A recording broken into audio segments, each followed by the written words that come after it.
ሰላም ሌናችሁ ወንድሞች። በቃ ዛሬ መጨረሻው ክላስ ስለ ፍሪክሽን ፎርስ ነው እና ዛሬ ፍሪክሽን ፎርስ እንጨርሳለን። ከዚህ ወዲያ በጥያቄዎች ነው የምንገናኘው። ላስት ቪዲዮ ላይ እንደነገርኳችሁ ዛሬ ፍሪክሽንን አይተናል። እስከ ዛሬ እንግዲህ ፍሪክሽን ማለት ምን ማለት እንደሆነ፣ ታይፕ ኦፍ ፍሪክሽን ምንላቸው ምን እንደሆኑ፣ ፍሪክሽን አድቫንቴጁ፣ ዲስአድቫንቴጁ፣ ኢፌክቱ፣ በቃ ኤቭሪቲንግ ስለ ፍሪክሽን አይተናል። በጣም ብዙ ነገር ማለት ነው። ሁሉንም ቪዲዮዎች ማየት አለባችሁ፣ ይጠቅማችኋል። ስለዚህ ዛሬ ደግሞ ዲስአድቫንቴጅ ኦፍ ፍሪክሽን ካየን በኋላ እንዴት አድርገን ነው ያን ዲስአድቫንቴጅ ኦፍ ፍሪክሽንን ሪዲዩስ ማድረግ የምንችለው የሚለውን ፓርት ነው የምናየው። እንዴት አድርገን ፍሪክሽንን ዲስአድቫንቴጁን ሪዲዩስ ማድረግ እንችላለን፣ ሪዲዩሲንግ ፍሪክሽን። ስለዚህ ያንን ፍሪክሽንን ሪዲዩስ ለማድረግ የምንጠቀምባቸው ሲስተሞች ምን ናቸው የሚሉትን ነገሮች ነው የምናየው። ቀጥታ ወደ ቱቶሪያል እንገባለን አሁን እና እንግዲህ ፍሪክሽን ከጉዳት አለው። ያን ጉዳቱን ለመቀነስ ፍሪክሽንን ሪዲዩስ ማድረግ አለብን። ቱ ኢንክሪዝ እና ደግሞ ይሄን ዲስአድቫንቴጁን ቀነስን ማለት የማሽናችን ኢፊሺየንሲውን የማምረት አቅሙን እንጨምራለን ማለት ነው።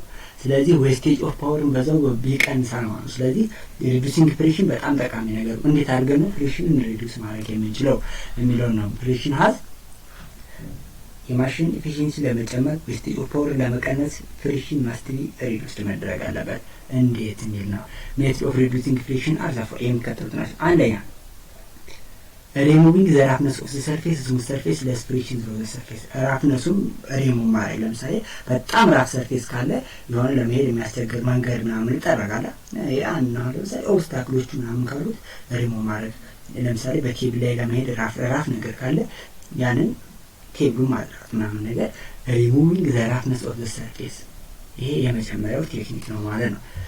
የሁለተኛው ሉብሪኬቲንግ ይባላል። ሉብሪኬቲንግ if you introduce two liquid film such as oil between the surface of friction between ሁለት ሰርፌሶች አሉ። በእነኛ ሰርፌሶች መካከል ዘይት ምናምን በማፍሰስ ሉብሪኬት ካደረግነው ያ ሰርፌስ ፍሪክሽኑ ይቀንሳል ማለት። የተለያዩ እንትኖችን በመጠቀም ሉብሪኬት አድርገን ፍሪክሽን ፎርስ መቀነስ እንችላለን ማለት። ስለዚህ በዚህ ሜትድም ፍሪክሽን ፎርስ ሪዲዩስ ማድረግ።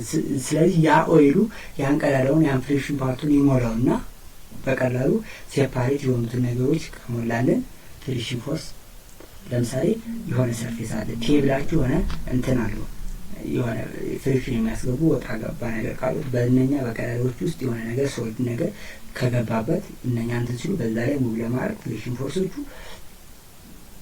ፍሪክሽን ፎርሱ ይቀንሳል። ስለዚህ ሉብሪኬቲንግ በጣም ወሳኝ ነገር ነው ማለት ነው። የተለያዩ ሆልድ እንዳይሆኑ ያደርጋችኋል። በዛ በቀዳዳው መካከል እንትን ይገባና በዛኛው ላይ ቀጥታ እንዲሄድ ይጠቅማል። ስለዚህ ሉብሪኬቲንግ ነው።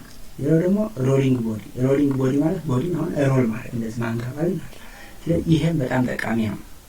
the most effective and common used method of reducing friction is rolling body and instead of sliding body. ሮሊንግ እና ስላይዲንግ ይለያያል። ሮሊንግ ቦዲ በጣም ሞስት ኮመን ኢፌክቲቭ፣ ይሄ ፈተና ሊመጣ ስለሚችል ሮሊንግ ቦዲ ሞስት ኤንድ ኮመን ኢፌክቲቭ የሆነው ሜትድ ስለሆነ በዚህ ሜትድ ፍሪክሽን ፎርስን ሪዲዩስ ማድረግ እንችልና ሪዲዩስ ፍሪክሽን ፎርስ ማድረግ ማለት አድቫንቴጁን ቀነስን። መቼም አድቫንቴጅ ቀንስ አድቫንቴጁን ቀንሳል። አድቫንቴጁን ግን ለመጨመር ነው እንጂ ለመቀነስ ስለማናስብ ሪዲዩሲንግ ፍሪክሽን የሚል ኮንሴፕት የመጣው ዲስአድቫንቴጁን ለመቀነስ ስለሆነ እነኚህ ሜትዶች ተጠቅመን ፍሪክሽን ፎርስን ሪዲዩስ ማድረግ ዚስ ኢዝ ዌል ሮለር ቢር እነኚህ ነገሮች ሁሉም በሚሰሩ ጊዜ የሚያስፈልገን ነገር ነው። ስለዚህ ሪዲዩሲንግ ፍሪክሽን ይሄንን ይመስላል። በቀላሉ እነኚህ እንትን ለማለት ነው እንትን የምትሉት እና ሪዲዩሲንግ ፍሪክሽን በጣም ጠቃሚ ፓርት አለው። ስለዚህ በሮሊንግ ሜትድ ሞስት ኮመን ሜትድ እንደሆነ እዩት። መጽሐፎቹ ላይ ያሉትን ነገሮች አንብቡ። ኔክስት ላይ ሁሉም ጠቅላላ አድርጌ ስለ ፍሪክሽን ፎርስ አንድ ቪዲዮ ሰራላችሁና ከዛ በኋላ ፍሪክሽን ፎርስን በዚህ እንሰናበተዋለን ማለት ነው።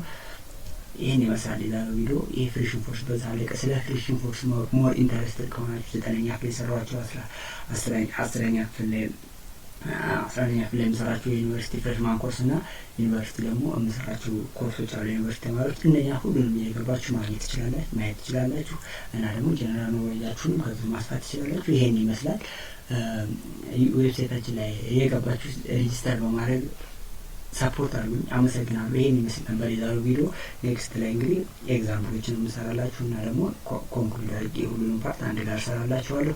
ይሄን ይመስል ነበር ቪዲዮ። አመሰግናለሁ። መልካም ጊዜ። መጽሐፉን ግን ይሄን ቪዲዮ ሲጨርሱ ቀጥታ ገብታችሁ አንብቡት። ይመቻችሁ።